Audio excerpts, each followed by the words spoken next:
You can't take away the fact that Bumblebee is a natural firearms instructor. Oh no! Like when he retires, he has to do that for the sake of the country. He has to. So here's it. I like pistols or whatever. I'm actually not as good of a pistol shot. Mm-hmm. You put a fucking rifle in my hands, it's over. I don't care. Like I've always been a rifle shooter. You know, when I was younger, my dad would put a fucking penny in a Coke cap and just keep putting it out there at yardages. You know, open sights, no scope, and I ended up hitting a fucking penny out of a Coke cap at 50 yards open sights with a 22. Nice. You know, I am a long range. To this day, I love 22s still. They're just so much fun. Most accurate, most fun little rifles to shoot ever. Dude, my suppressed 22 is so much fun to shoot, dude. So much fun. So much fun. You don't need so they also make all you hear is the bolt. That's it. Yeah, but there's also what they have the fucking low powder rounds for 22s also. Or whatever, they're little squid loads. They're squid loads. And but it's just they have like 50% less powder in them or whatever, and the tip isn't even brass. It's a fucking like polymer type thing. And you know, it's a varmint gun. Red or it's a little varmint round. Yeah. Yep, I've seen those. The one thing that use that in a pistol. Don't ever use it in a pistol. You remember that night we got drunk, babe? Jam every time. What? You remember that night me and Sean were using those low powder rounds and the little Walther 22 that we had? I was like, oh yeah, look, it's not that fucking loud. We shot that bitch out my back door on base. Oh jeez. And I was like, oh fuck, that's loud. 22 pistols are loud, and you actually have to use good rounds in a 22 pistol. If you don't, it will jam all the time. Yeah. I was just trying to figure out the rifle I was shooting last time. We put a threaded barrel on a suppressor, so it had a can on it. It's a 1022. You guys ever shot a 1022? Yep, Ruger 1022. So much fun. That is like the best fucking 22 rifle to shoot, I think. Oh yeah. All right, I'm pretty sure this is not against TOS. I'm going to show a round. No, this is 4 of the 5 shots I have in my 38 right now. Snake shot. It basically turns my 38 into a shotgun. Mm-hmm. Listen. Yeah. Yeah, it sounds like it rattles. Mm-hmm. Yeah, it rattles. Yep. Well, and then you have that Taurus Judge. My stepdad has one of those. 410 rounds? Or 44 Magnum? Yes. My stepdad has one of those. I want it so bad. It's desert tan and a brown grip.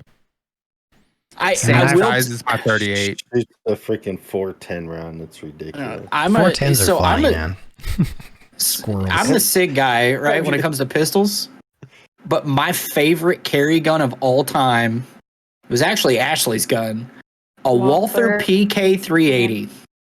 Well, 380. And I mean, it's the most comfortable gun I have ever carried. I mean, a 380 is a 9mm round, just a little shorter. Yeah. But this gun it's actually bigger than what you would think for a carry gun, but it was just comfy. And even in the hand, it was comfy. It had a smaller, we talked about this once, I think already. It had a smaller, grip handle. Grip. Yep. Which was easier for me because the service weapons I always had to fire because my hands are so small. I would have to shift my hand forward to shoot, shift it back to do the safety. Like it was just a constant. It was you would do good with like a revolver, a snub nose revolver as well. Then. Well, but that's why the military also swapped. One of the reasons the military swapped because the Beretta hand grip was so large. Well, that's the problem with Glock as well. Glock does have naturally a large hand grip, but my 45 is a SF, so it's a Glock 21 SF. Yep. Which is a slim frame, so it's got a smaller grip, so it's more comfortable. And then I will say my 40, which is a 26 or whatever it is, it's Gen 4 Gen 4. So it's already got the smaller grip, and it comes with like pieces you can put on the back of it to make it bigger if you need to. Oh yeah, you can swap. The polymer pieces that pop in and out. Yeah, that's why I love my Sig, my Legion, dude. Is that thing is basically what if you took that pistol to an armorer and they did take his cone off of him, and they did like aftermarket, basically armory adjustments and modifications to it, is basically what a Sig Legion is. Yeah. And it has G10 Hogue grips on it. And I don't know if you guys have ever held a pistol with G10 Hogue grips on it, but it's like you could have fucking Vaseline on your hands and you will not let go of that weapon at all. Like you would maintain grip on it perfectly. It's basically a micarta, and it's stippled in such a way that it's just, I mean, if it's rubbing on your skin, it's going to take skin off. Like it's that. Yeah. And that thing has a nice undercut on it. And like it's like, if I was to compare it to any, it'd be like, when I shoot my Glock, I'm like, okay, it's a Glock. Yeah, it's a fucking Glock. It's going to fire. But when I pick up the Sig and fire, it's like a Cadillac. You know, it's like if I was going to shoot that's a Cadillac compared to my Glock, which is like a fucking Yugo or some shit. Yeah. You know, it's going to get you there, but a fucking Jeep CJ with no suspension. I mean, there's no questioning Glock's reliability. There's no questioning it. You can't. The problem with Glock is also their sights. Their sights. Oh, I fucking hate them, dude. The U. So I don't have, my Glock, my 45 has aftermarkets. I have glow in the dark sights. Best thing to do with them. But I bought it like that. So when I got back from my first deployment, I bought it, and the guy actually sold it to me with the sight. It's brand new, brand spanking new. So it's the military police special with Glock. Yep. So it only cost me $570 with the sights and 3 magazines. Yeah, that was like my 43. It was like $400, dude. Blue. What do they call it? The blue line. Yeah, blue line special beast. Like military and police and first responders can buy it at a discounted price. It's usually like $150 off or something like that. So Sig does the same thing. They have theirs. All of them do. It's mainly Glock and Sig. That's the only ones that'll do it. Glock and Sig, yeah. There's another company, I forget which they are. Fairly new on the market. They're starting to do it too. But like it next to Agency Arms, I don't know if y'all have ever heard of them, but they do custom guns, like fully custom guns. Next to an Agency Arms, a Legion is probably the second best firing pistol I've ever put in my hands and fired. Those things are fucking nice. So Kimbers are nice. $5-10 grand for a gun. No, they're about 1,600-1,700 for the Legions. Depending on like color and all that stuff, you get it, which is pricey for a pistol. And to me, a 1911 is a 1911. Oh yeah, Kimmer's just a name. It's almost it's like the AR platform anymore. It's all just a name. Kimber's reliability. Kimber's a nice shooting. Yeah. Go ahead. Kimber's a nice shooting gun, but they are so fucking finicky on ammo. Like they don't eat everything like a fucking Glock does or a Sig does. Yeah. You know, use like steel. No, you can't use target rounds with a Kimber. Every Kimber I've ever shot, you'd have to get the fucking high grain shit with it. Just like the hot loads, hotter loads. Yeah, that's what it is. My AR, like I have a Sig M400 AR, so that's the base frame with my own attachments and stuff on it. But I've shot my rifle as compared to like someone who built one, or even another like a Cole or any other brand. Like I can tell the difference between my Sig and those, especially when I'm cheek welding that thing. I can really tell the difference. Internal parts on an AR. Yeah, well, the difference is like the bolt quality, the spring quality, like the spring quality is usually with a big deal. Yeah, if it's a cheap, crappy spring, you're gonna feel it and hear it all through your fucking skull. You know, whereas my Sig, I fire it and I don't hear return spring. I don't hear I don't feel that vibration.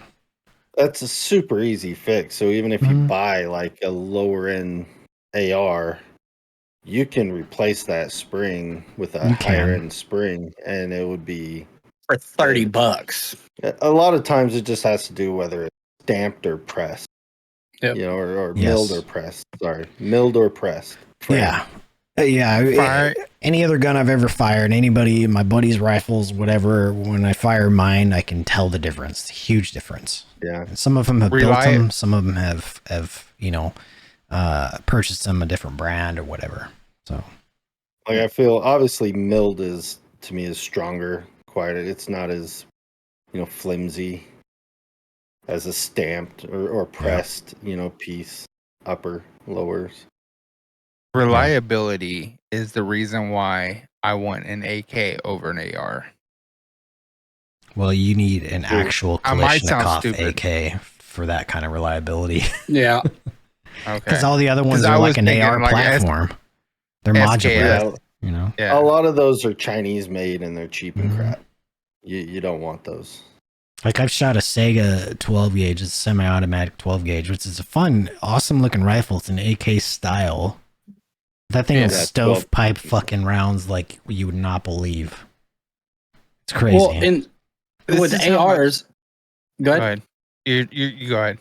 So what a lot of people don't understand about AR platforms though too or whatever, like everybody's going to go pay high fucking dollar, right? For, an upper and lower just because it's got a name on it.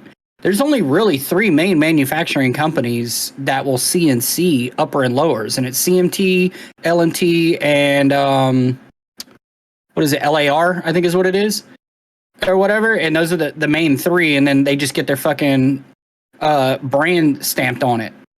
Yeah. That's what I was saying. Like a lot of them now, it's all name. Yeah.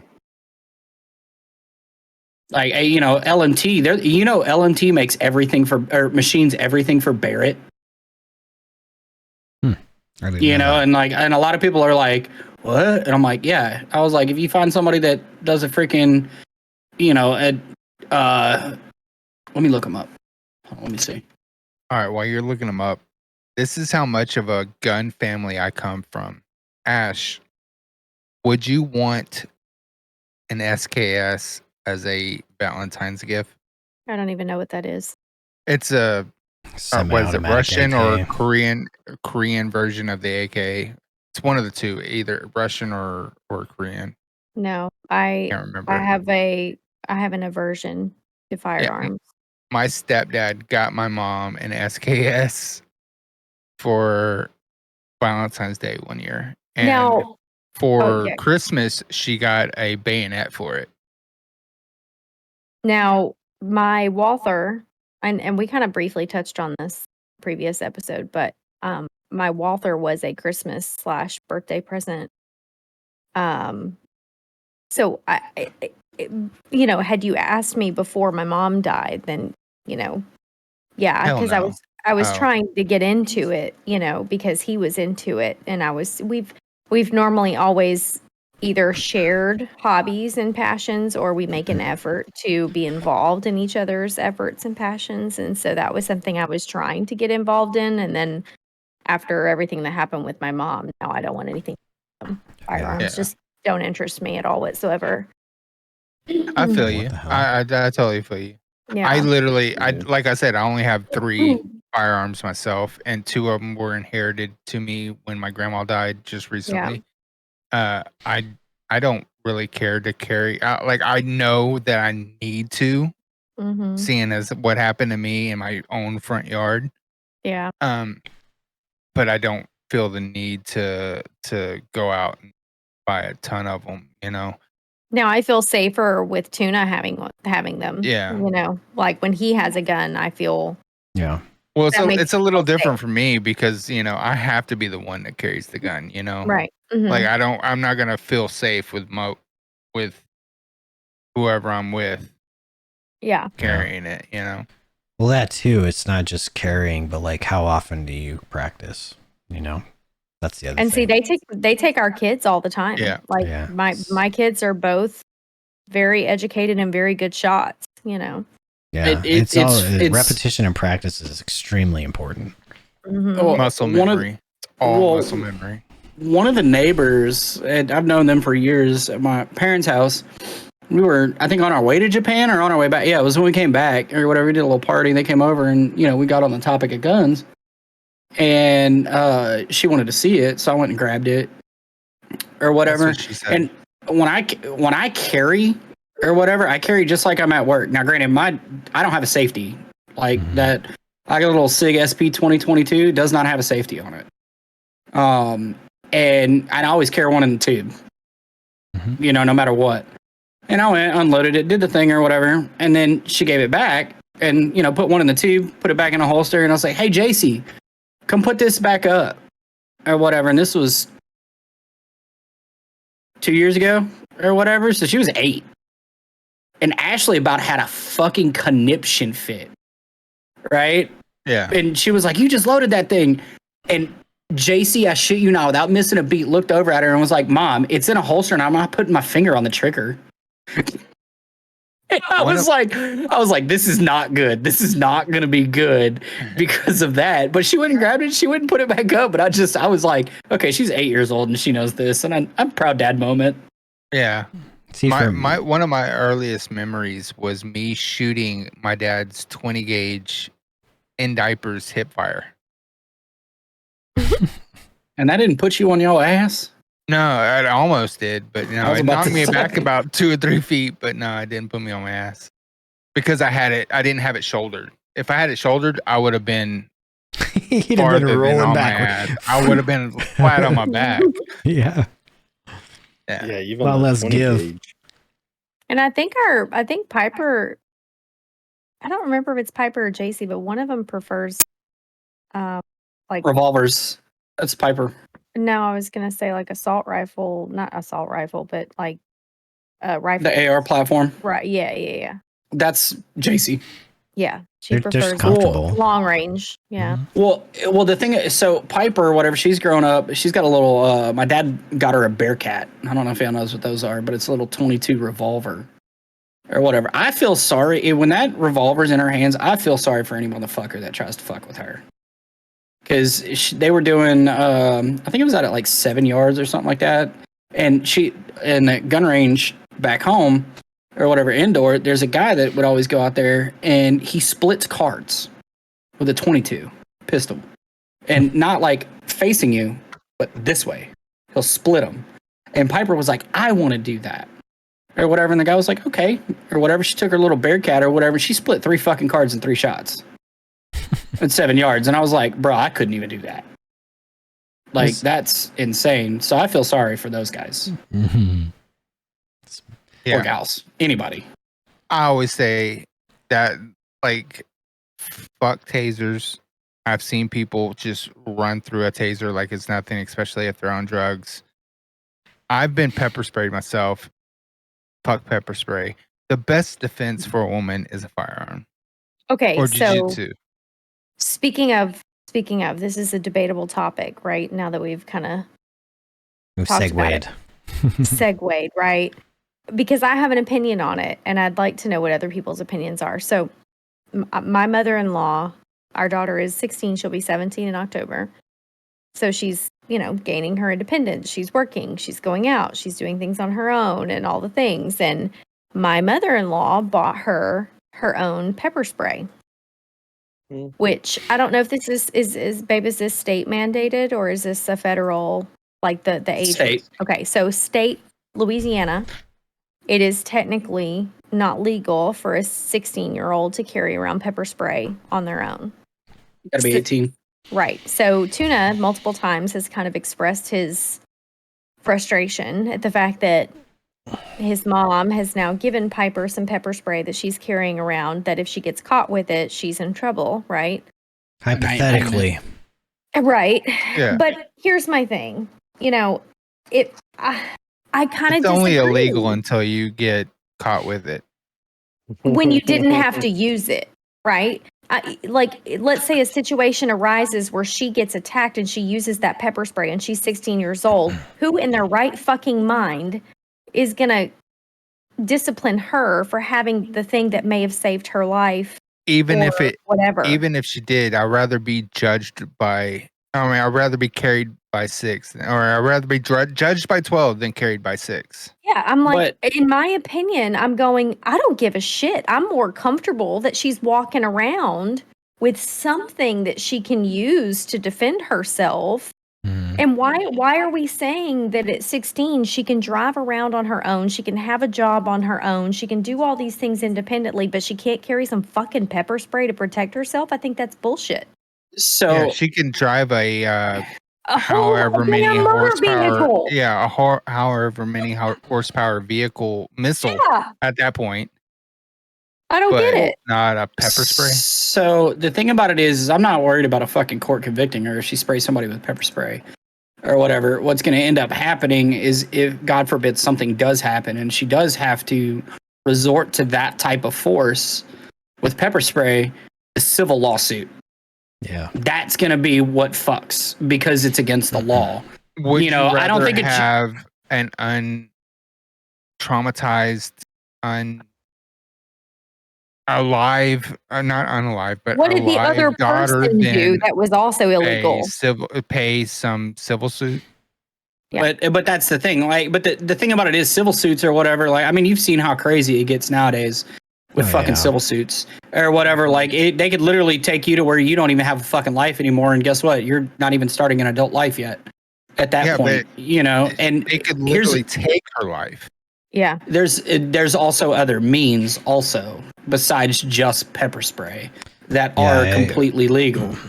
Like that's what I'm with mine. Like, hypothetically, my daughter carries pepper spray. Let's just say that. I don't give a fuck about whatever law there is or anything like that. Right. I can't legally give her a pistol and then let her carry it around.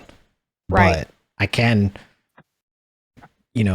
more easily and more compactly provide pepper spray, which, flip. And it's non-life-threatening. You're ready. It's not. It's not.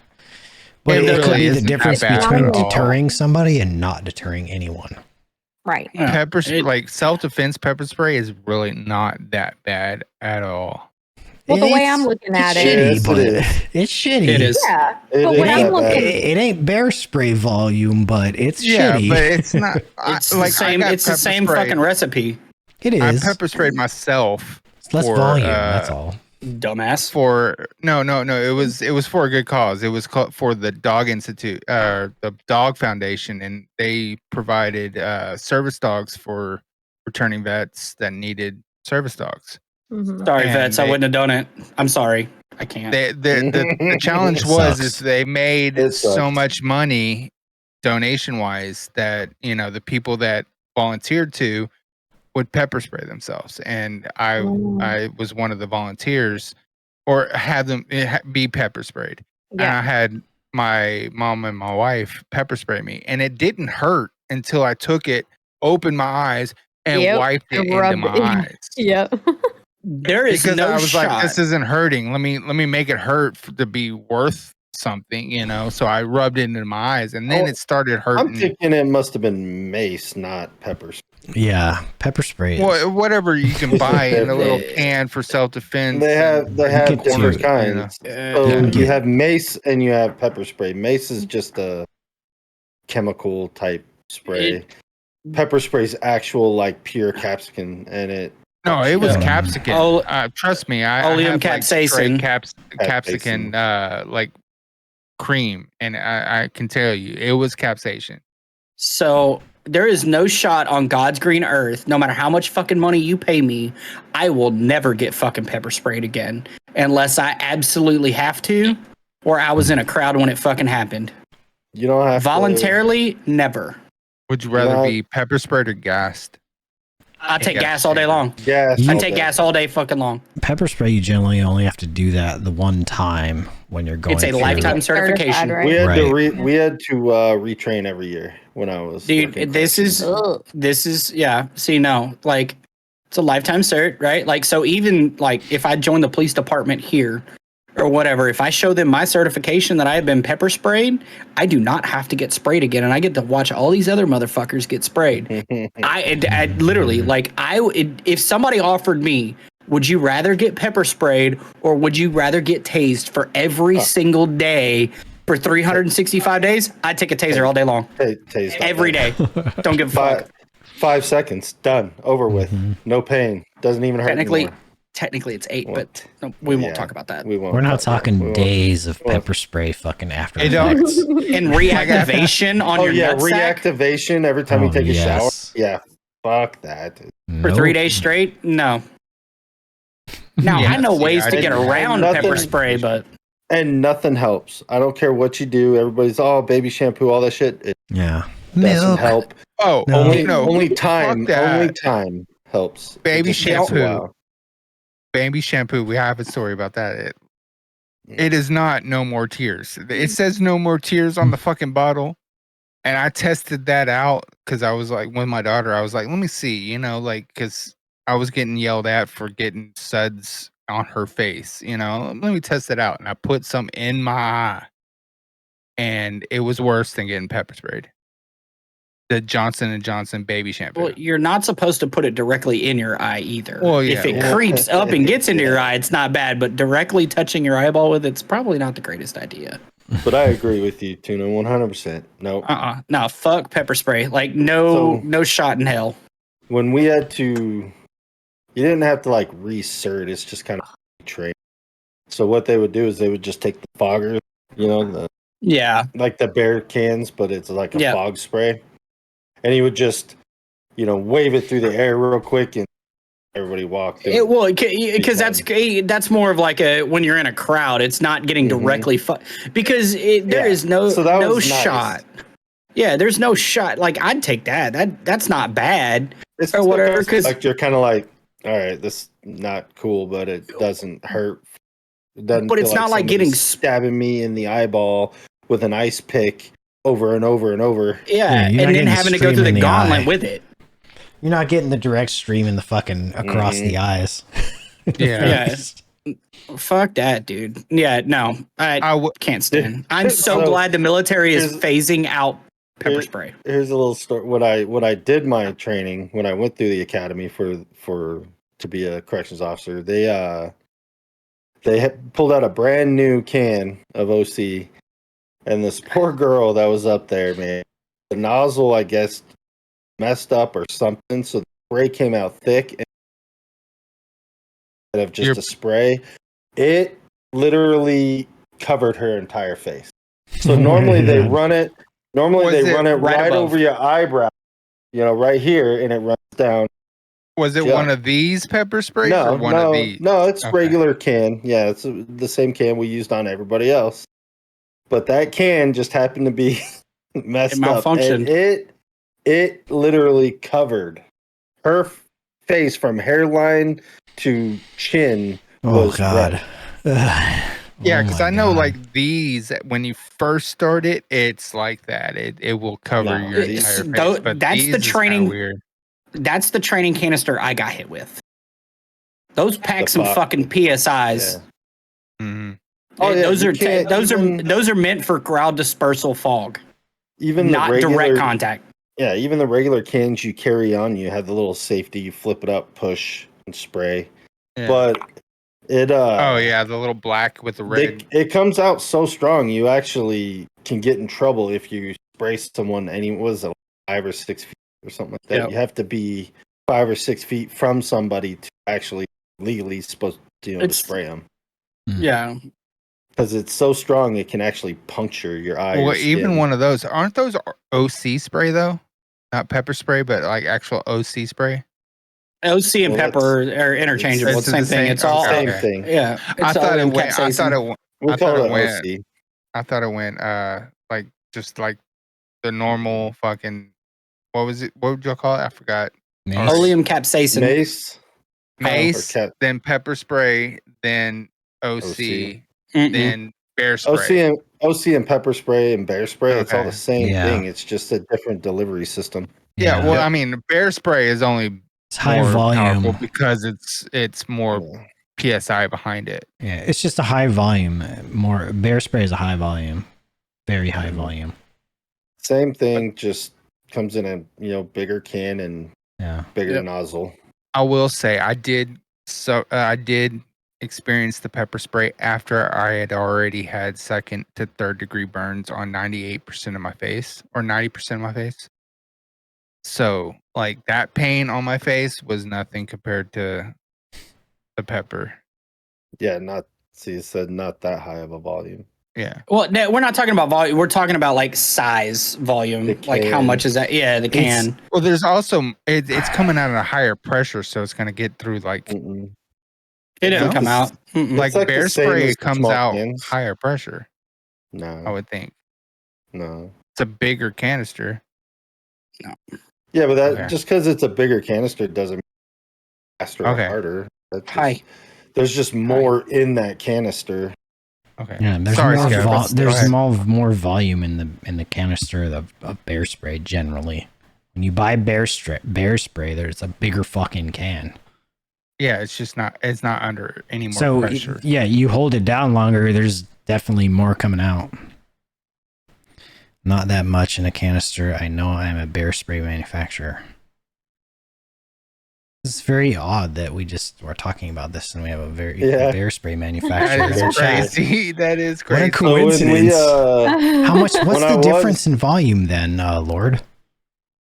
Yeah, in a small can to a bear spray can. There's probably 10 times more. Why are you acting like a child? 10 times more. Not that much, huh? So what's the difference then? Tell us, please. We're curious. Like I want to know for sure. Educate us. It's got to be just the 6 to 9 seconds on average for a bear spray can. Yeah, okay. Then why the hell are they so much bigger then? Just because does it produce more because there's more in it? Does it produce like it sprays out more at a time? No. No? It's 6 to 9 seconds, and then but what's the volume being produced out? All right, back us up with some facts, Lord. That's what we're trying to figure out. So, yeah. Then why are they so much bigger? Like a car battery? Car battery. Car battery? I don't. Compared to what? It's all so it's compared to like any kind of regular battery. So it's still a 9 volts, but it's holding more. So bear sprays, or not energy, but more liquid. Our battery compared to a Duracell is quite larger. Yes. So a normal Bureau of Prisons can it's carried as 3 to 4 ounces in a full cone spray pattern of OC. And so that's a government website. It's just how it's dispersed. One's 12 volts and a regular Duracell is about 1.5 volts. If you're talking like AA battery or something. Car battery is 12 volts. Up to 14.4. I would say it was more like a 9 volt versus a car battery because they're both comparable. So do you want down? So a bear attack deterrent spray can is about 9.2 ounces or 9 to 10 ounces generally. And they spray up to 35 feet. And it's more so in like more stream, I would say, rather than like the cone shape. Yeah. So it's more direct for distance. So it's more of a like wasp spray.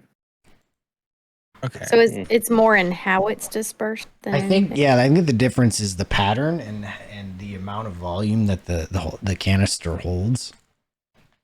So like the range and how much it holds.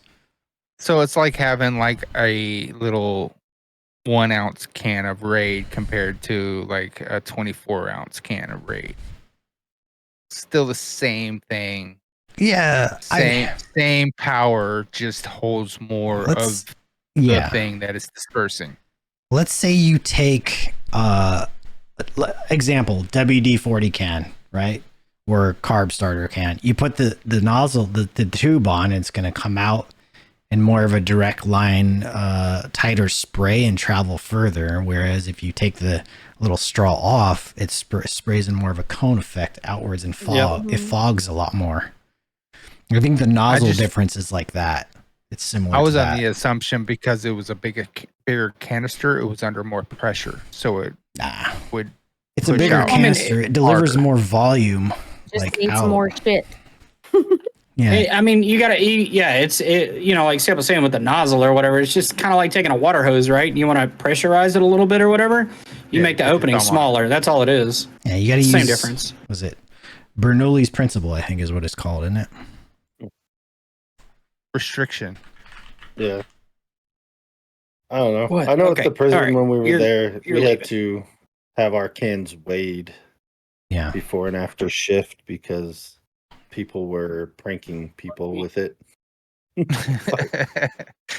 using it as hot sauce. Oh, dude, no. They would spray the toilet seat in the bathroom. Oh, that is fucked up, dude.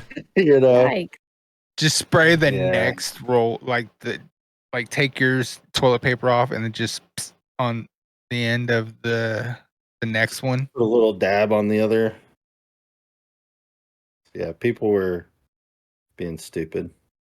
So they had to start weighing it. Lord, I'm starting to question your validity with this whole bear spray and bear attack thing. I feel like you're trolling us right now. When a bear attacks you, you want to get in the fetal position and have the spray in your left hand, not right, because they are right-handed. That's what they attack. Okay, yeah.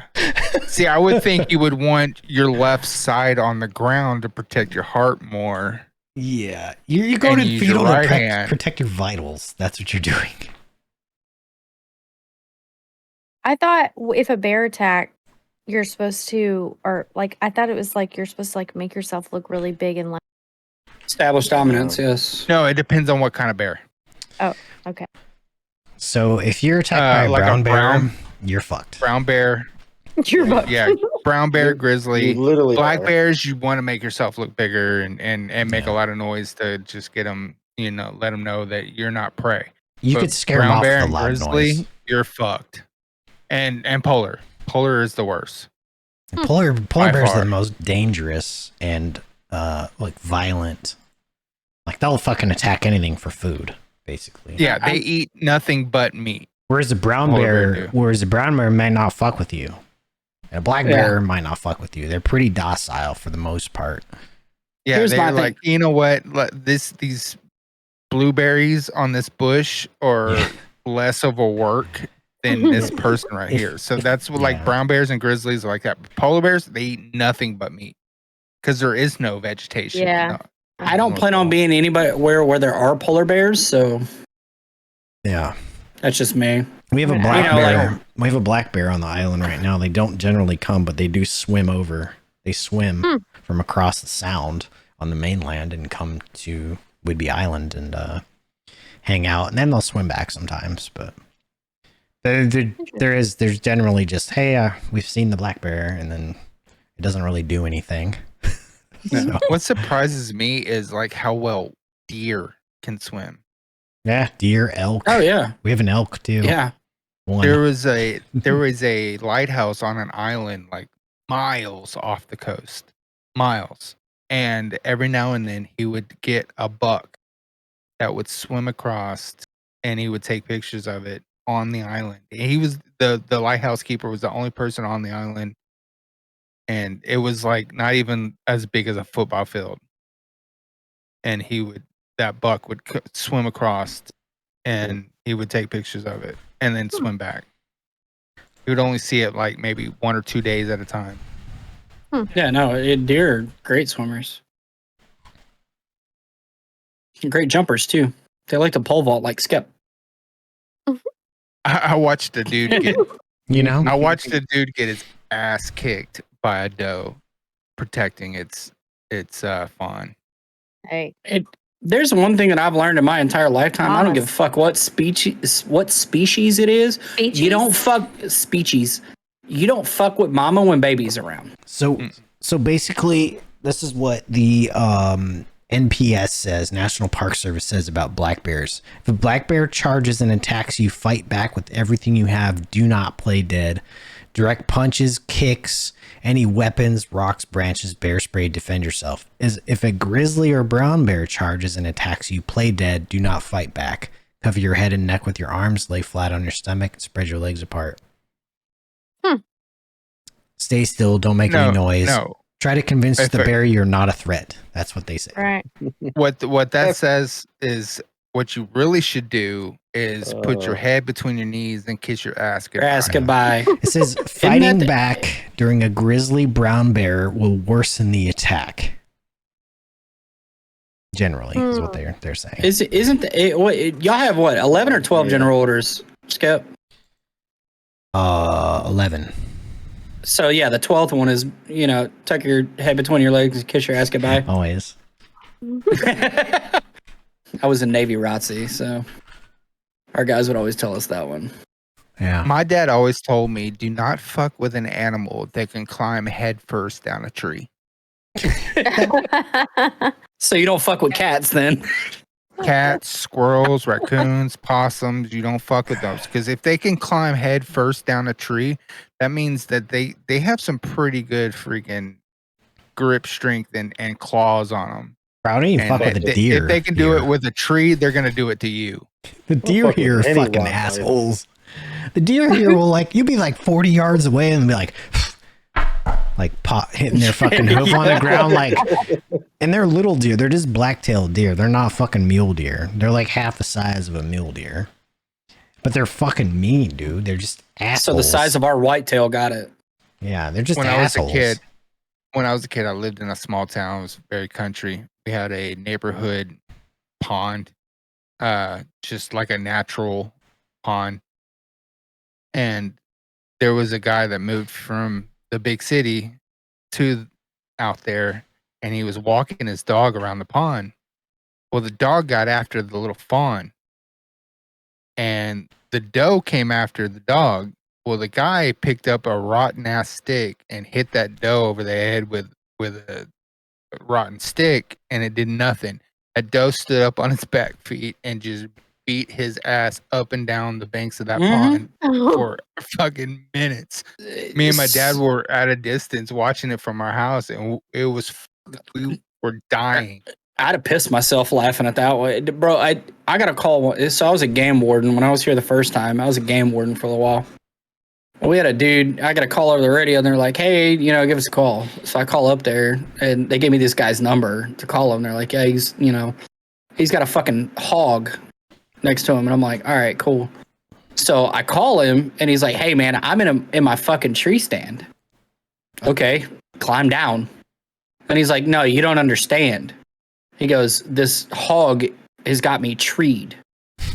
And the first question I fucking asked this dude, I was like, please don't tell me you shot the piglet first. He goes, yep, I shot the piglet first. I was like, guess what, bro? You got about 3 hours, maybe 4, if not 6. So guess what? I ain't coming out there. Fuck you.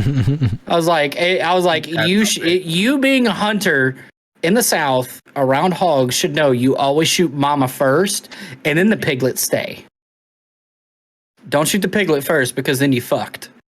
Well, the problem was he left his gun on the ground when he got in the tree, so he couldn't shoot the mama. Oh, God. You always carry a sight on it. I was like, you can't, when you're hunting on base, you can't. Oh, on base. Okay. Yep. So, yeah, I was like, sorry, bro. He called me about 2.5 hours later, and he goes, I'm safe. And I was like, okay, cool. So it's like, I ain't fucking going out there. You crazy. I've had one chase me while I was on a four-wheeler. Oh, yeah. Hogs are fucking nice. You ever been around javelina pigs? Yeah, I've seen one. Oh my God, dude. In my life. Those are the most ferocious fucking wild pigs out there, dude. They got razor sharp teeth. They're not big, but they are nasty as hell. No, when you see them tusks, that's scary. Yeah. Nah, dude. Yeah, I don't fuck with hogs. They're fast as shit too. I think I can.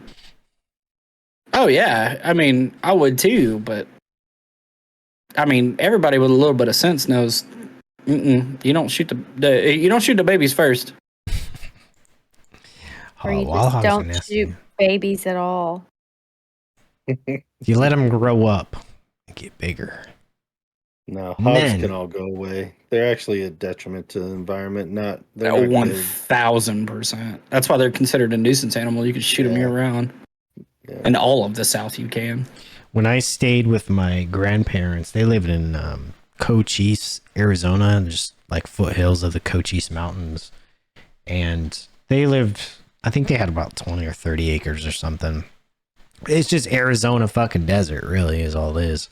And these javelinas found a way underneath their trailer because they had like a double wide trailer with the skirting on it and stuff. So they figured out how to get under there. And at night, these motherfuckers go under the trailer. You could hear them just fucking hauling ass around underneath it. And my grandparents are always like, you know, stay inside, don't go outside, that kind of shit. Every once in a while, granddad would go out there and you hear him fire off a shotgun or some shit and try to scare him off, I think. But them things, they're nasty. The thing about pigs, though, is they're not scared. Yeah, they're not. And it, you know, it takes more than scared. They're not smart. No, well, actually, they are very smart. Yeah, pigs are very smart. No, when it comes to like self-preservation, though, they're dumb. They rather have food than worry about danger. Yeah, and some little rinky-dink pistol is not gonna fucking kill a pig either. No, 10mm. That'll fucking kill a pig. Minimum. When I was a kid, put a big hole in a pig. When I was a kid, my step ex step uncle. He was my stepmom's, who's now divorced from my dad's brother-in-law.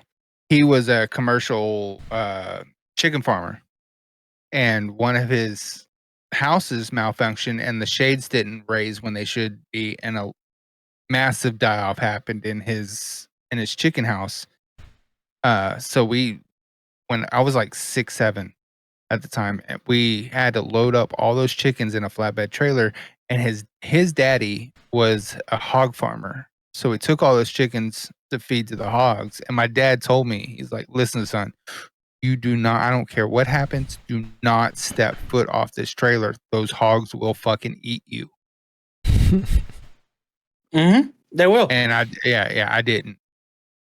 I was sitting there throwing chickens off that back of that trailer all night long, but I was not stepping foot off of it. I don't fuck with hogs at all. I've seen what them motherfuckers can do, and it is not pretty. What do they eat? Everything but the teeth, right? No, fucking pigs will digest anything, just like alligators. Yeah. I didn't think they digested teeth. That's why the mob that's why the mob rip people's teeth out before they feed people to them.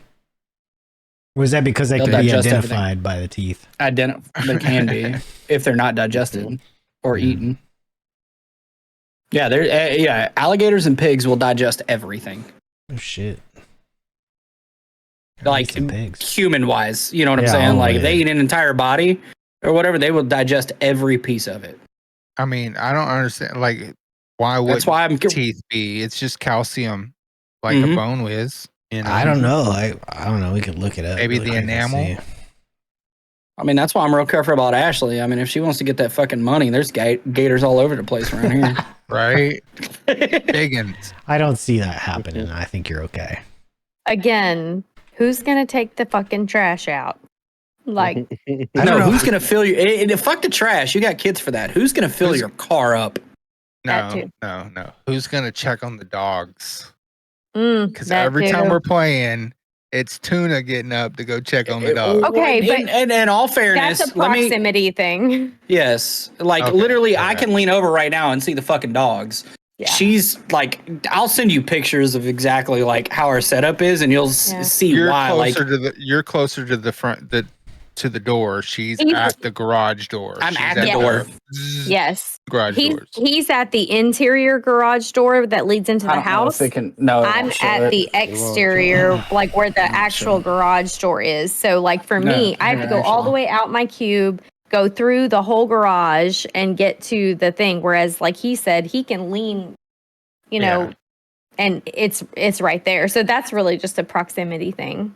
Here, I'm gonna throw it in the group chat. It was a joke. But you're right. You're right. Yeah, proximity, that makes sense. Yeah, it is. Yeah, So, but it does happen to just be proximity. But yeah, it is always him checking on the because dog. he does make the kids check on the dogs too. So the kids can do the dogs too. It's the enamel, is what it is. Okay, yeah. So they cannot digest teeth or hair. Calcium and enamel. And I've probably flagged my PC for the FBI looking this up. But can pigs digest teeth? It's for educational purposes only, okay? But no, pigs cannot digest teeth because of the enamel. They can digest bones because they break them down into very small pieces, and then they can break it down. But hair and teeth cannot be digested. They just pass. I wonder if you add for educational purposes only to your Google search, if it will keep you off the list. No, you apostrophe for science. Oh. Or quotations for science. Research project. Yeah, unable. No. It says stomach acid cannot break it down. College essay. Rebel, did you see that picture? I haven't got it yet. Because I sent it in the group chat. There's more minerals in enamel and teeth than there are in like regular bones, I guess. I mean, I was waiting for a text message being like more personable, but okay. I sent it to everybody. Like literally, that y'all saw me just put my phone up right here. That's yeah. That's also why I don't get as much air. Yeah. That's a question. We set it up. Have AC in there?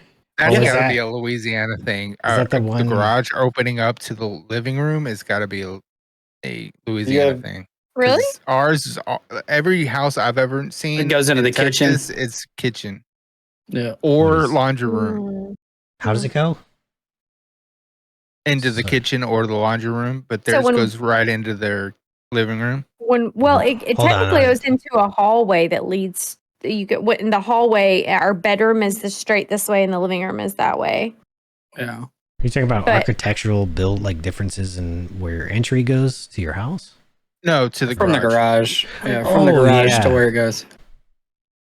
So mine in goes San into Antonio, a mudroom connected to a kitchen. Yeah, see, in the kitchen. I wish we had a mudroom. I wish we had. So our kitchen is actually on the back of the house. Oh, okay. Our kitchen's in the back of the house, which is why. Yeah. See, in San Antonio, it's Louisiana. You cook outside anyway on a freaking propane burner. I mean, it's true. I'm trying to remember. In San Antonio, our garage led into just like our formal dining. Our formal dining room, yeah. Yeah, it was like a hallway, but formal dining. Like when you came through our front door in San Antonio, as soon as the door opened, you would see our formal dining into the living room. It was more of an open, and then in the back right was the kitchen. So my aunt and uncle's house in Buda, Texas, was the garage opened up into like the opening of a hallway where it meets the living room, dining room, which is connected to the kitchen. It was like yeah. So like hallway, the picture. Really. Yeah, it's a hallway. Actually, here I can just lean over. Yeah, I have seen that like in East Texas, like a hallway leading to the garage. Yeah, if you open the door, you're in a hallway, but you can see the living room like right there. Yeah. Yeah. But when mine would be like laundry room, bathroom, garage door. See, ours is hallway, like from that door, the laundry room, it's a hallway, and the laundry room is right here, bedroom is right here, living room is right there. So I sent another one. It's like 3 directions. Yeah, you can see the living room, then you can see the kitchen all the way in the back. But that wall that's close or whatever, if I button hook right around, like I'm staring at the laundry room right now, and then just on the other side of that is our master. Okay. So, and then to the right is like you'll hit our front door and then the kids' bedrooms. A lot of houses now are kind of more open floor plan too. So like you open up from anywhere and it's like you can see, open floor plan, which is like living room, dining room, kitchen. It's kind of all opened up. Like why? I mean, that's the way yours is right now, Skip, huh? Yeah. My dining room, my living room and kitchen are like very open. Yep. Yeah. I don't like that. I don't like that because when you're washing dishes, cooking dinner, banging pots and pans, I don't like that sound traveling into the living room where you can't hear the TV talking amongst family and stuff. We're having a house built, and it's going to be closed kitchen, kitchen, but with an open doorway. No door, double door, open doorway, open to the dining room, and the dining room will be open to the kitchen, but there's still going to be a wall that's blocking the sound from the kitchen to the living room.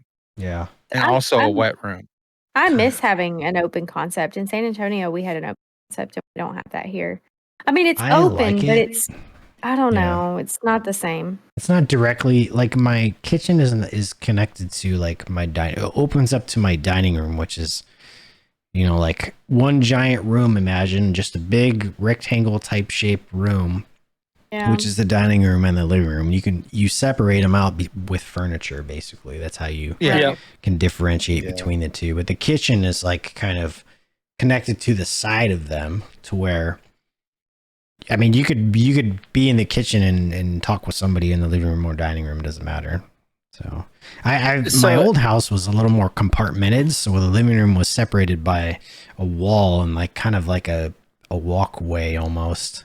Kitchen on the other side of that wall, and it felt a little more compartmented, I guess. Yeah, a little more compartmented. Well, it wasn't a bad setup, but I'd have to like walk around outside, and if I wanted to talk to somebody in the living room, I'd have to leave the kitchen and go talk to them. I mean, we can still talk when somebody's in the living room or the kitchen or whatever. I mean, fuck, I can hear her when she's in her office, if she speaks loud enough. But like, so when we were in San Antonio or whatever, ours is a little bit opposite. It was like we had our formal dining room, then our living room, and then our kitchen. So it was like an L. It was like an L, yeah. Yeah, is the way that it worked, and we had the tile or whatever in the kitchen and the hallway. But then in the living room, we did living room and the formal. We did the. Wood. What do they call? Yeah, the wood. It's like faux wood. Wood laminate. Yeah, the wood laminates or whatever. We did it all the way through, but then we put the nice little, what do they call that shit? The quarter round on top of it, so you can kind of see the separation. But like our dining room was somewhat closed off, but there was like when you walked through there was columns in the house. Oh, okay. Yeah.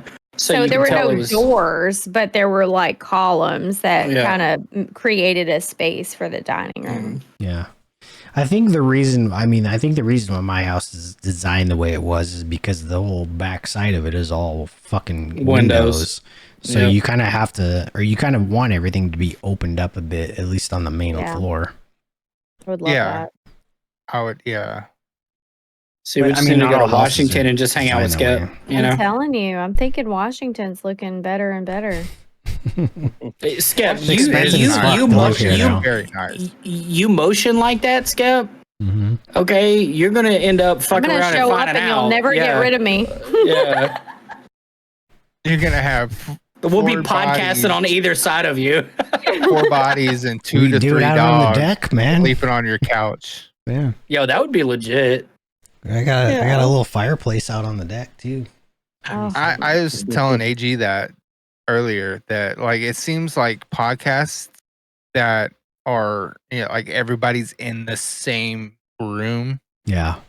Do better, but I feel like there's not many podcasts like ours that it's a bunch of people from across the country. Yeah. Coming together on the internet. We're distance limited on that kind of thing, so. Mm-hmm. You kind of have to do what you got to do, Well, I mean, we're going to be back in Vegas at some point. Vegas was, kind of fun, actually. And we didn't get to do a lot as what we wanted to. So we'll see AG. When we go get Ashley's dad, we'll probably end up, hitting Rebel up and saying, hey, let's go do something, And then I'm just Washington, coming for the fireplace. Yeah, Skep came to us on the fire pit. I'm like in seclude, like I'm not like you think of Seattle or whatever, you're like, oh god, fucking Seattle. Like Seattle's cool and all, but I'm like up north, away from all that shit. I think Skep I'm blocked from all that shit. I think Skep, honestly, out of everyone, lives in like my more ideal type of location. Yeah, it's definitely a lot better for fair skin. Yeah. I don't. Yes. Like I said, I froze my ass off and I was shivering at night during spring break up there. So cool. Bring it.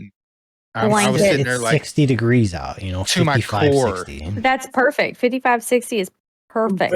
Like, I would legitimately. I got a hoodie and a little throw blanket. Yeah. If I was prepared, I would have been good. No, we layer here, so. Yeah. Yeah, I had no long sleeves at all. I had to go buy a hoodie. I would love, like, so I love Masawa. I love it. And I didn't think I would ever say I like snow. Ever in my entire life, being from the South. You know, I could throw a rock and hit the Gulf. But if, I know Ashley doesn't like Masawa, Japan, but if I could take that weather anywhere with me that I wanted, I'd be okay. That weather was fucking perfect, even with all of the snow. It still got really hot, like warm in the summertime, doesn't it get there? It never really got up to over 75. No, it got into like the 80s. Low 90s, but only for like 8 weeks out of the year. No, the real feel or whatever in the dead of summer could be up to 90, but the actual ambient temperature was never really over 80. But you also didn't have AC. Yeah, exactly. You didn't have AC. That's why it felt so bad. So hot. Yeah. But it was literally 8 to 10 weeks out of the year. That's like summertime here is like 70, 80. You know, it fluctuates between there, but all year round, the spring is like 55, 60, maybe 65 on a nice day. That is just amazing. And then wintertime, it doesn't really ever get below like 20. So, and if it snows, it's only on the ground for like 3 days because it'll fucking rain and just rinse it all away. Well, but see, in Japan, this is where we need to go. But see, in Japan, it never really got below 31. And that's why it snowed so much. Mm-hmm. Perfect snow. You know, I mean, well, I mean, basically from Thanksgiving till sometimes April, May. It was until April, it would snow. Yeah. And then in May, you would have one downpour of fucking snow that would be 9 to, almost a foot. Yeah. And then it was over for the rest of the season. See, the reason why it doesn't snow here in Louisiana and East Texas is because it's so wet. It didn't snow. It either sleets or just freezes. Yeah, you guys like ice storms there, don't you? Yeah. Everything gets like a fucking thick ass coat of ice on it or something. All right, so riddle me this then. All right. I could drive fucking 20 minutes outside of the base of Masawa and I'd be at the fucking Pacific Ocean. Why does it snow so much? It's altitude, maybe. I don't know, man. It does. I've been like, we're like a. Well, it would still be sea level, close to me. What month?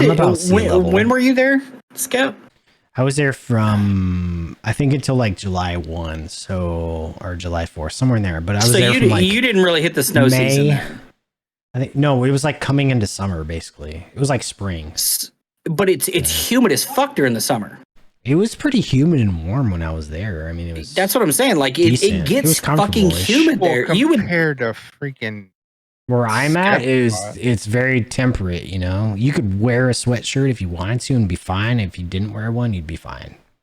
Well, but but AG, that's the thing. Like, like there's a difference between a wet cold and a dry cold. And Japan is a fucking island. And it does get up to 70% humidity in the fucking summer, but during the winter, it just fucking dumps fucking snow. Yeah. Like it's an anomaly to me. We get precipitation in the winter or in the fall, winter, and early spring, but it's not super humid in the winter. I mean, winter, obviously the cool temps dry your air out some. Even though it rains a lot more, it's still like not super humid feeling, I guess. See, that's the one thing I couldn't deal with is a shit ton of rain. Yeah. It's too many. I don't mind it. I don't mind because you never go outside. So like, there's not a ton of rain where I'm at. We're kind of in a rain shadow, so we don't get as much rain as like say Seattle. We do get some, but it's more like a drizzle. It's almost like it's in the air kind of feeling. It does rain, obviously, but nowhere near as much as Seattle or like south or outside of the Puget Sound. And how far away are you from Seattle? Driving 2 hours. It's 1 hour drive south on the island and a ferry ride plus another like 45 minutes. Or you could drive around over the bridge, which connects to the mainland, the island to the mainland, drive down I-5 and you hit Seattle in like 2 hours about. He is. What's up, Random Rick? How are you? He is a ferry ride away from the only American rainforest as well. Yeah, the whole rainforest. Yeah, that's Cascades. Yep. Random Rick. Like, that's what like I was mind boggled by where he lives. He lives on an island, a small island, near the only American rainforest, near Seattle, but he's never humid. It's not. So it can be done that way. It may be made the humidity, latitude. Yeah, it could be a bunch of things. Humidity here is between 50 and 75% generally. 75% probably in like where it's warmer out. A lot. 75% probably. See, I couldn't tell you when the last time we saw sub 75% humidity. Is your patio or your deck, is it covered? Yeah. Done. I'm just bringing my computer. So my patio's covered too. The one, or my patio below, which is a cement pad underneath the deck, is also covered by the deck. I'm just taking my whole fucking computer and I'll just be camped out there working. Okay? All right, so Skep, next summer. I don't need much. I don't require much. Out, man, I'm telling you. You'll never even know I'm there. I'll say it's a 3-bedroom tent if you want. We'll go do all the things. Cheap. It'll be fun. No, you go to Canada if you want, and it's like 80 miles. Hell yeah. We can do way more things if you just put us up, because then I ain't got to worry about fucking paying for a damn room. Look, I'm so easy. I don't even need to do anything. I just want the windows and the deck and my computer, and I'm good. Even from the guest bedroom / office is like, if you open the window up, you got to view the ocean and shit. So. That's it. Yeah, I don't think Ash has seen the pictures of your place. No, like she would already be there if she has seen those pictures. I'm telling you, Tuna is stuck here. I am not. I will bring my happy ass there and I will work with that view of the ocean and you will never even know I'm there. So Skep, you take will force Tuna and make you a polygamist. So Skep, if she has seen the pictures. Yeah. So what? So what'll end up happening is you take a week of leave. She's going to bring her fucking computer. You and I are going to go do all the things. And she is going to sit in that fucking guest bedroom on the deck, on the patio, whatever it is. And just fucking type away, create websites. Watching the whales. We're going to have a great fucking time. Whales. Except unless you go to restaurants. Restaurants, Jill's a I'm there. homebody too, so I guess. So, restaurants, I'm there. Anything else? Here you go. Here's a view off the deck, I think. Skep, make my picture bigger. Tuna's only gonna want you to go fishing. I don't care. I could work there like every. Skep, you got her number, right? Come on. There's something about Texans that like when we see water that's all we think about is. I mean, I don't need to go fishing, honestly. I just want to look at it. We're going fishing though. I don't want to be in the water. I just want to look at it. I'm not. Yeah. I'm not a in the water kind of girl. Text I'm her more some just pictures. A look at the water kind of girl. Don't, because I'm just gonna want to go. Why you guys come out, man? I'm telling you. Tomorrow, I will be look on at the pictures plane. he's posted in his Discord. Okay. Like he's got some. He's whales. Here you go. Here's a sunrise to the northeast. Can I bring my puppy? So towards Canada. God, I could so work there. Imagine how much more productive I would be. Oh yeah, the puppies are a package deal. Oh yeah, AG's like that sunset ain't shit. I'm sure his doodle would love it. AG's probably seen better sunsets like daily. Here you go. Here's the deck. I'll show you the deck. He ain't got all that ocean stuff though. Nope. Desert. Little fireplace back there. No, but see, the desert has the best sunsets. I'm done. It's my new office. You guys come visit. This is what happens when you're in E9 Oh, if I come visit, I'm not leaving. Yeah. What happens when you make that money like do not come home. Do not come That's what home and happens I'll when stay. you spend half of your life saving and for things like that. That's what happens. Yeah, we didn't do that. That's what happens when you're smart. YOLO. Yeah, we didn't do that. I was dumb until I was like 28, 27. Don't let the American dream fool you. It's not about working hard. It's about being smart. Well, here's what we ran into. You still got to do that too. But if you're smart and you work hard, you're done. You got it made. Well, we ran into this whole, like, we grew up as starving kids, right? Because we eloped and we got married very young. And so we knew what it was like to literally be down to the penny every month, right? Like, we had to have bailouts as like early 20s kids because we just were not prepared. And the Air Force also fucked up my pay, so there's that. Yes, they did. They messed up his, there were different programs where you could go in as an E3 instead of an E1 and all the things. They messed it up and we didn't get a paycheck for 2 months and it fucked our credit.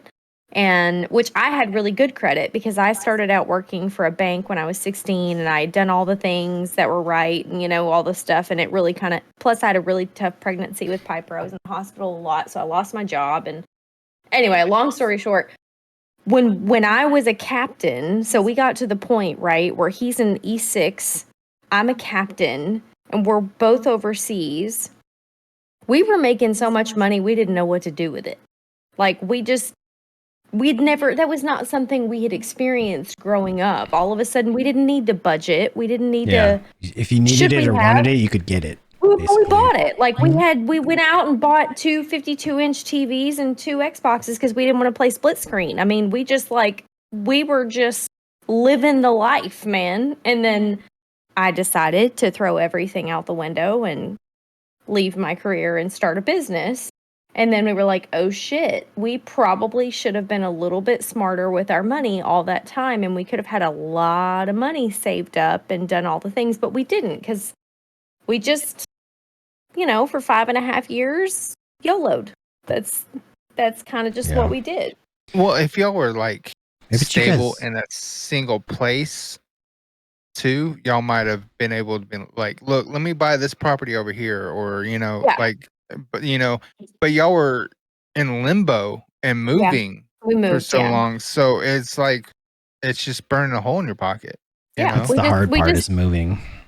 Yeah, we just did what we wanted when we wanted, and we didn't really think much of it. And we literally just coming from an experience of having to budget for every penny to all of a sudden we never really had to worry about money at all.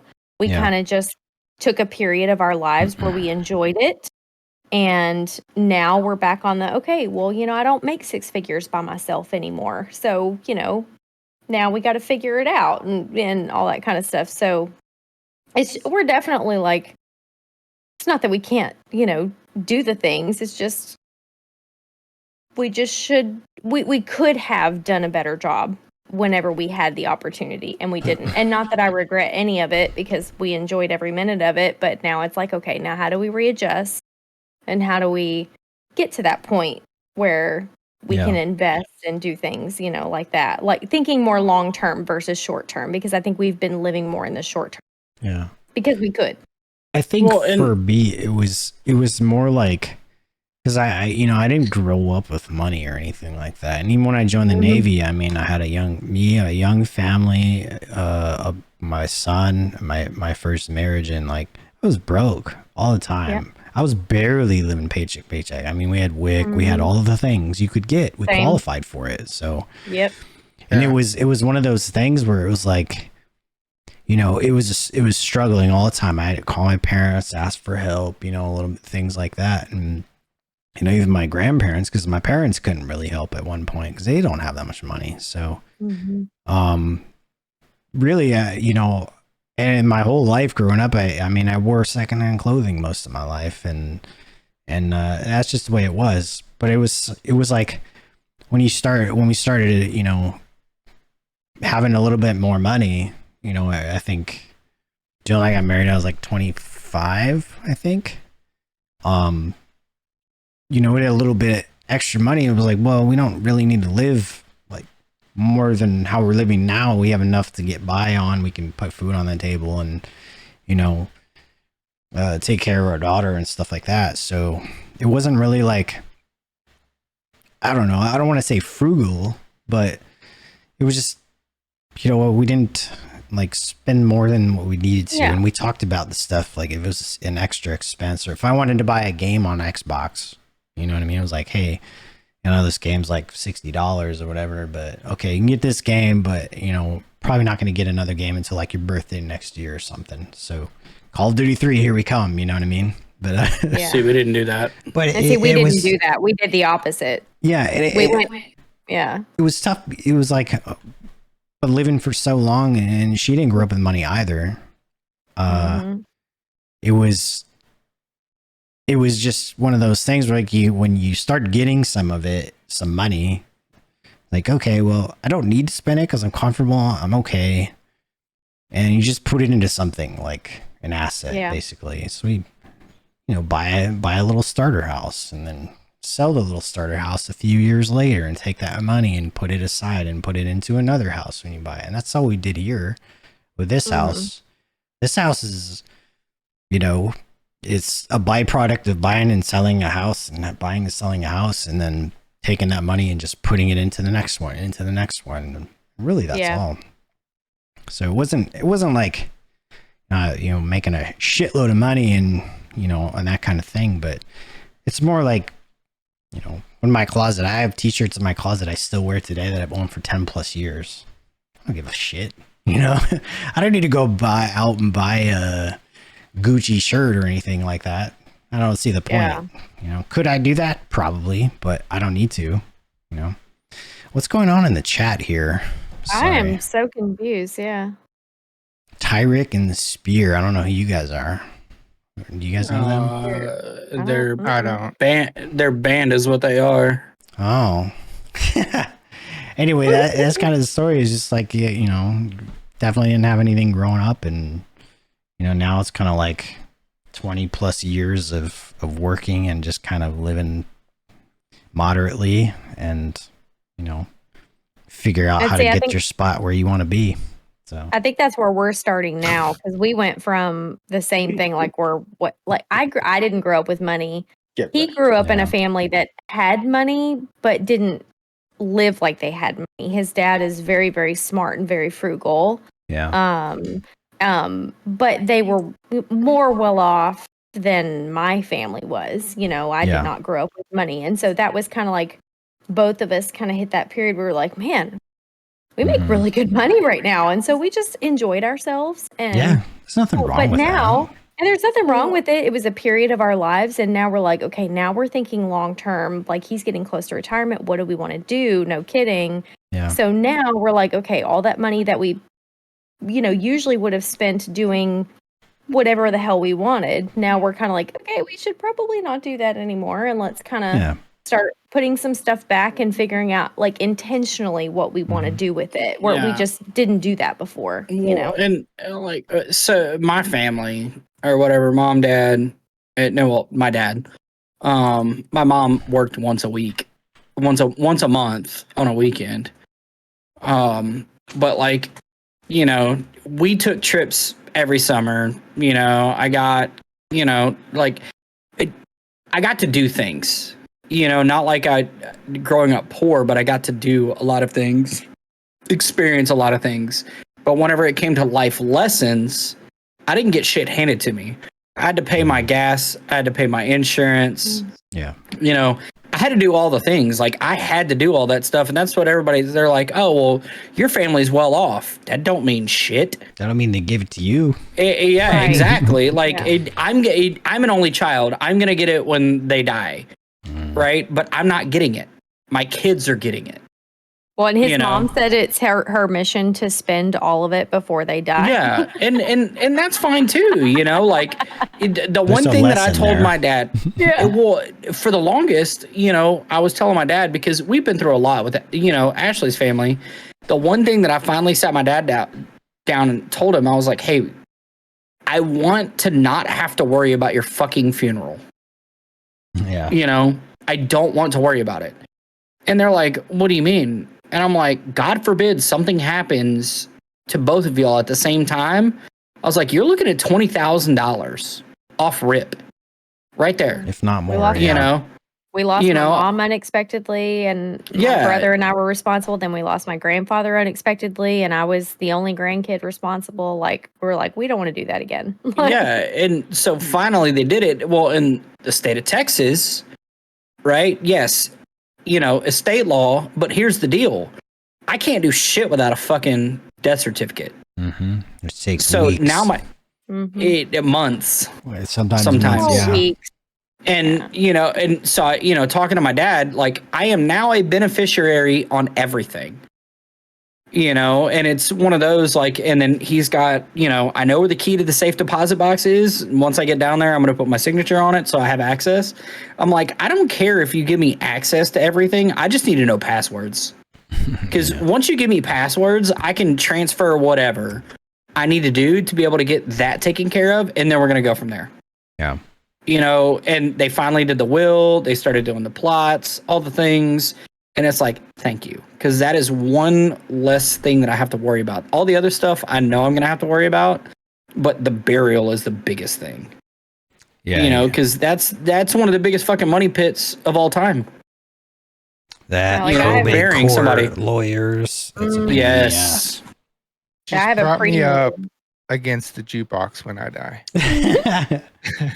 I took out a pre-need on my grandmother now, because my other grandmother, because after what happened with my grandfather, I was like, I cannot go through this again. Like, my dad was in jail, and I come from my family is just all kind of crazy. So it was like I was the only person left. So we took out a pre-need, and her benefits pay for it. So I don't have to pay out of pocket, but at least now, like, if something happens to her, a good chunk of whatever it is will, be paid for or whatever. Because like with my grandfather, it turned into a big deal, because with my mom, we ended up cremating her because it was less expensive. And my brother and I, that was it was luck that's what my mom would have wanted anyway. But it was, all we could afford. So we cremated her. Well, my grandfather was a diehard Catholic.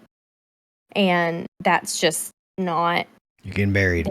He was adamant, and he did not want to be cremated. And I was like, I don't care what it takes. I'm going to honor, what he would have wanted. And so we had to find a way to bury him. And it took me, he died in what was it? We came home in May. We found out he died September. It took me 3 months to bury him.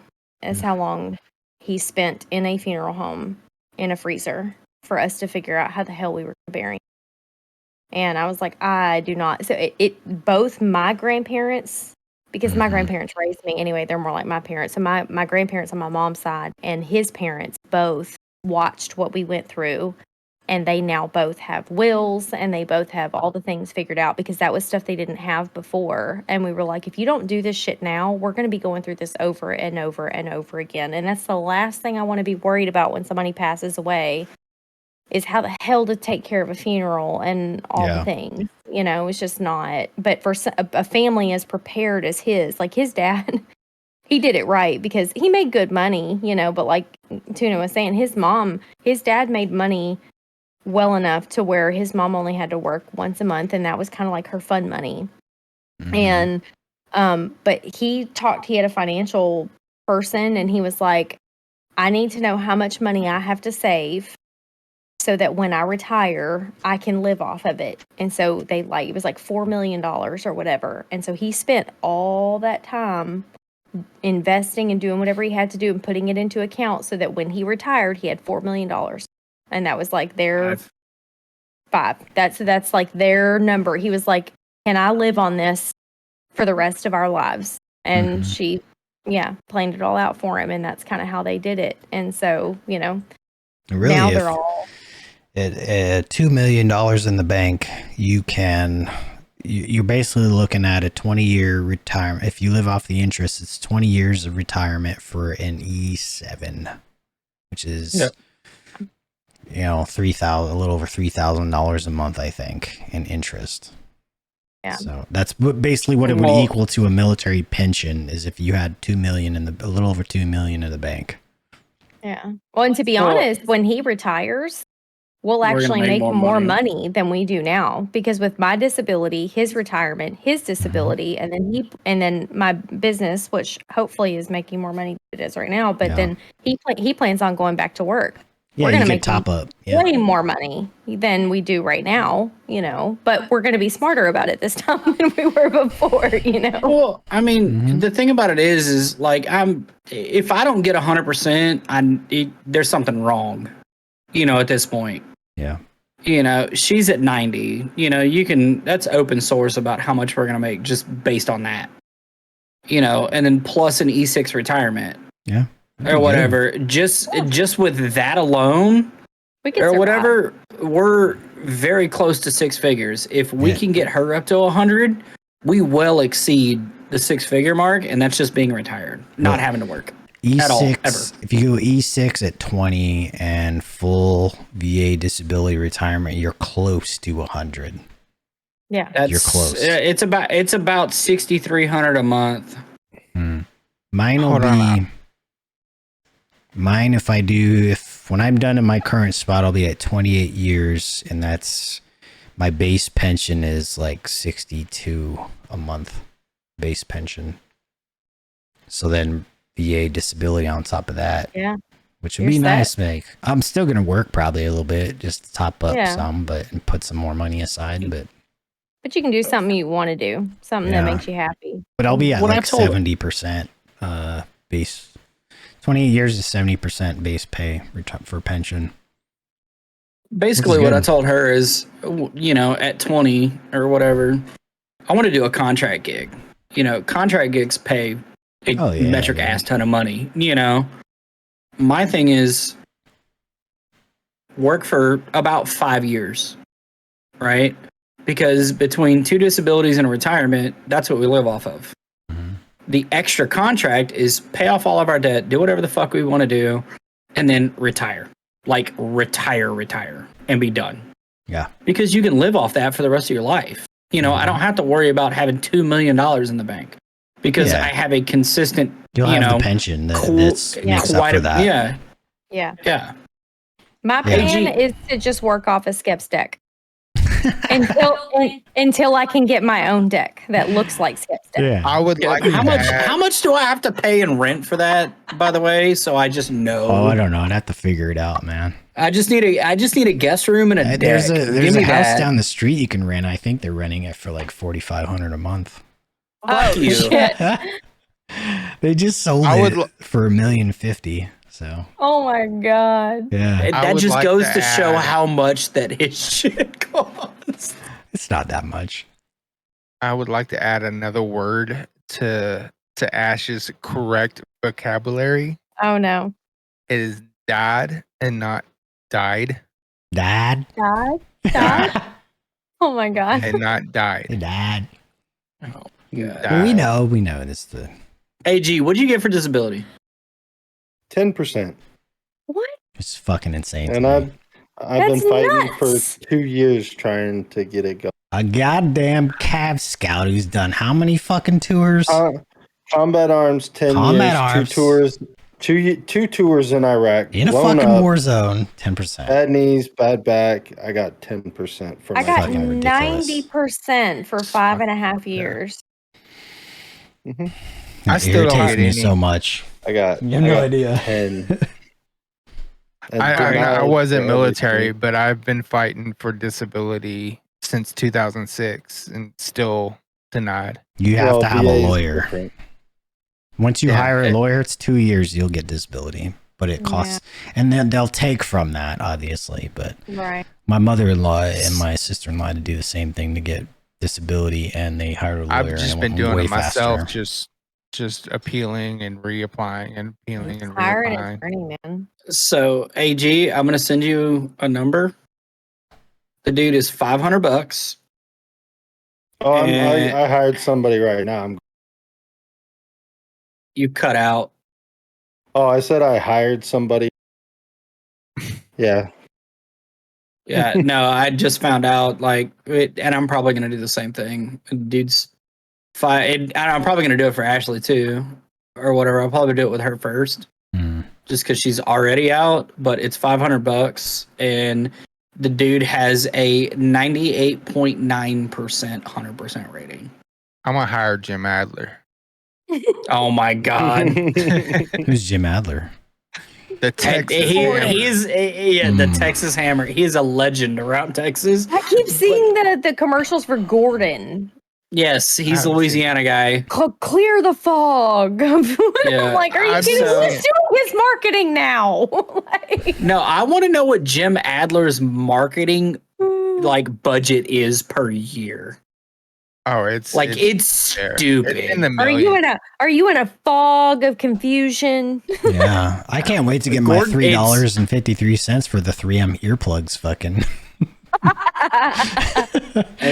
Bro, I got those text messages and I said, "Fuck it, I don't care." Like, dude, I just did a respirator survey and I was actually shocked. I was like, "Fuck, I might actually get some money out of this." Because it talks about like the N95 mask, the old school fucking CBRN masks, like all that shit. And I was like, damn. And then on top of the fucking burn pits. Yeah, that's another thing, the burn pits. So I got on and filed for that and was pre-approved through the VA and still got denied for that. The hell? Somebody's fucking jerking your chain around, man. How long did it take? So Tuna's grandfather fought Agent Orange for like 20 years. It's like my grandfather. Oh, it took him 37 years to get up to 100% from 30. Mm-hmm. Yeah. And then they owed him a shit ton of money. Oh, my grandfather was rich. Yeah. My grandfather was in Vietnam, went to Vietnam twice. Agent Orange lost his teeth, all his teeth. Yeah. To like gingivitis from the fucking water and shit over there, apparently. And same thing. Retired from the Marine Corps as a gunnery sergeant at 20 years, and it's crazy, man. The Agent Orange, how many decades later? Like, what the fuck? So honestly, with the VA, it is harder to fight for benefits when you're already out. When you're in, it's a lot easier. Yeah. Like you're at 10, Ashley's at 90, it's going to be a lot harder for you, AG, to be able to fight for stuff because you're already out. Because now, like that you're out, you have to prove that what you're going through was service related. Whereas while you're in, like I haven't even done the mental health shit. I don't have to carry a gun for the rest of my career. It's going down. I don't care. But you still carry a gun.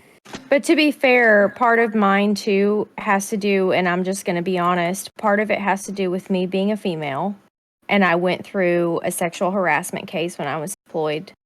Borderline sexual assault. Yes. So 50% of mine is PTSD related to a sexual related incident in a deployed location. Mm-hmm. So that is a product of timing and gender and current society. 1000%.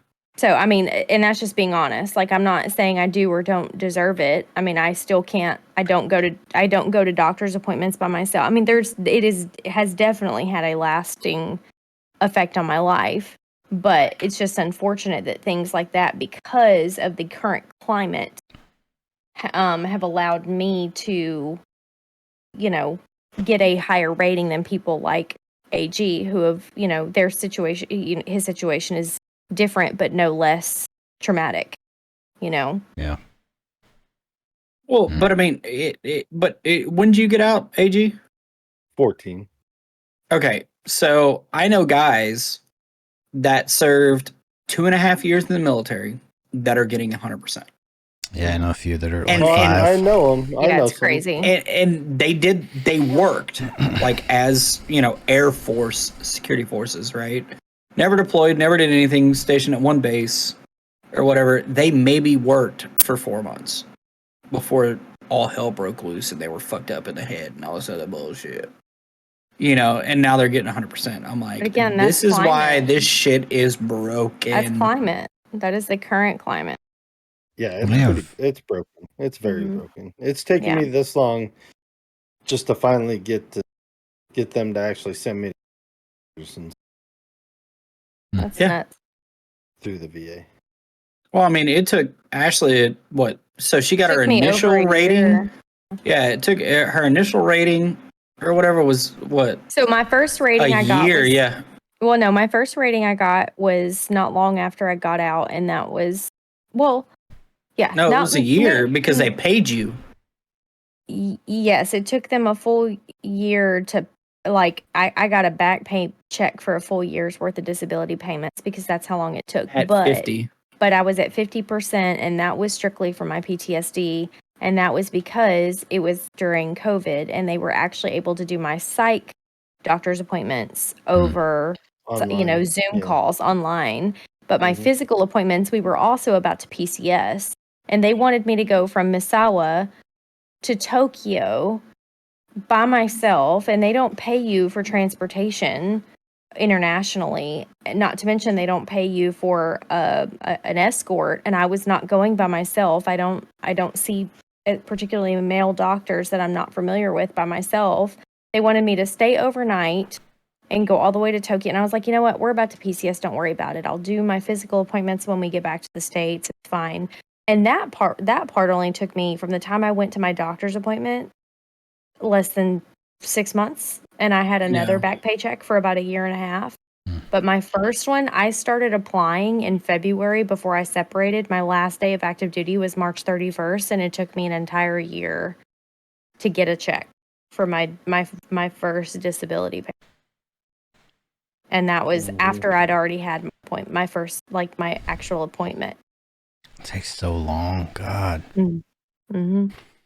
Yeah. That's why I'm doing all my shit now. Yeah. Keep working on that. I've been working on mine, making sure everything's straight. Like, even since I hit like 22 years, man, it's been 3 years. I've been keeping everything up to date, on point, and documented. For us, so the whole point of my job is, can you carry a gun? That's what they look at, and if you can't carry a gun, you're useless. Yeah. So we compartmentalize so much shit. And then it's pretty much the last 2 years is whenever you start going and documenting everything. Now, granted, I've had way more shit besides mental shit, throughout my career, that, I'll be good off with. But it's like, okay, here's my smoking gun. And I just got to do it. Because ever since I came back from my deployment, they started doing the post-deployment health assessments. Mental health assessments. Yeah. And they're like, how do you cope? And I'm like, I just do, And so I've been on the radar, but I've just never gone back. Yeah. And, now that I don't have to arm, I don't even fall under the arming regulations anymore. I can go do whatever the fuck I want. The only problem is I got to worry about my TS clearance now. Yeah. Which isn't as bad. So, which is crazy. When I get my deployment last one was 2009, 2010. When you get back from that, then it was like, good, yeah, all right. That's how it was. Dude, I answered my shit honestly. Like, anytime they ask me questions, I answer that shit honestly. Yeah, there was but in-depth questions. Ours was quite a bit in depth, because. So with the reporting and all that stuff about everything that happened while we were over there, they knew about it. And you'd be answering your fucking questions on the computer, and then boom, a memory would come up because it would be a fucking situation. And you'd have to click, yes, I saw this, or how did it affect you? And you'd have to write a fucking answer. It took it 2 hours to do a fucking post-deployment assessment. Yeah. And I answered it all. That don't work for us. Mine are conveniently lost. It was, you're good, shut the fuck up, go back to your unit. I mean, mine are, conveniently back here, and I don't worry about it, because does it affect me? Well, yeah, but can I be a functioning member of society? Yeah, I can. That's the difference, I think, between old school and new school. Honestly, people can't handle shit nowadays. Nobody's raising their kids to handle shit. We've gotten almost 3.5 today. Yeah, I know. It's fucking midnight, and I have to go to work you guys in the are dungeon. Up late. You guys are up late. In 7 hours. Gross. Fuck you, bitch.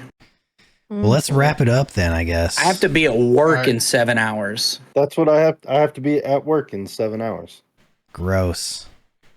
Jay is still here. Let's go, Jay. Jay is always here.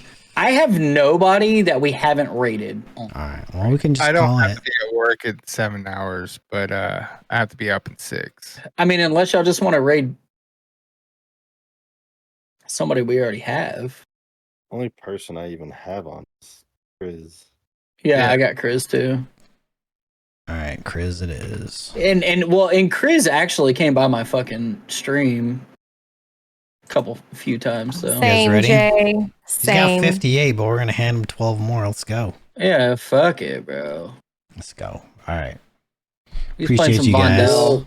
Love you guys. Later. Bye.